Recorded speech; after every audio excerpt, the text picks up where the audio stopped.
Ang mapagpalang umaga po sa ating lahat. Muli ako si Nietz Bashan and welcome to our daily devotion with Pastor Russell Ocampo. And today is August 6, 2026 and our topic is all about God's threefold judgment. So our Bible readings for today is all about Ezekiel chapter 5 verse 1 to 5 NA version. This is what the sovereign Lord say. This is Jerusalem which I have set in the center of the nations. So in Ezekiel chapter 5, God commanded Ezekiel to shave his hair and divide it into three parts as a sign of the judgment that would come upon Jerusalem. So the three portions represented famine, the sword, and exile. So the consequences of the people's persistent rebellion against God. Yet throughout scripture, God's desire is not merely to judge but to restore. Through Jesus Christ and the new covenant, believers receive the blessings of forgiveness, new life, and the hope of an eternal inheritance.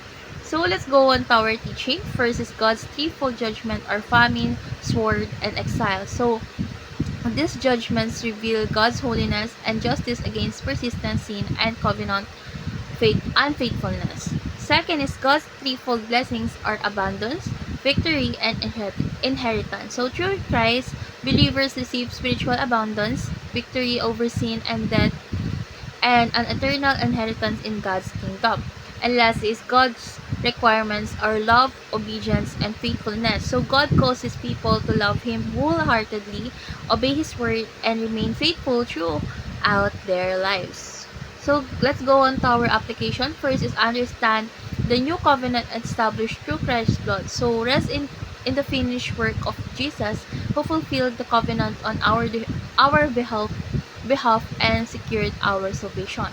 Second is rely on the Holy Spirit to love, obey, and remain faithful to God. So depend on God's Spirit every day rather than on your own strength. And last is receive God's threefold blessings through Jesus Christ or Christ Jesus. So live with gratitude, knowing that every spiritual blessing is found in Christ alone. So let's go on to our discussion. What do you learn from God's threefold judgment and His threefold blessings? For me, God's judgment remind me that He is holy and takes sin seriously, while His blessings reveal His mercy and desire to restore His people. They teach us that disobedience leads to consequences, but through Jesus Christ, those who repent and trust in Him receive forgiveness, new life, and the hope of an eternal inheritance. So let's pray. Heavenly Father, thank you for being both perfectly just and abundantly merciful. Help us to take sin seriously and to walk in love, obedience, and faithfulness each day. Thank you that through Jesus Christ we have received forgiveness, victory, and an eternal inheritance. Empower us by your Holy Spirit to live in a way that honors you and reflects the blessing of the new covenant. May our life bring glory to your name until the day we dwell with you forever. In Jesus' name we pray. Amen.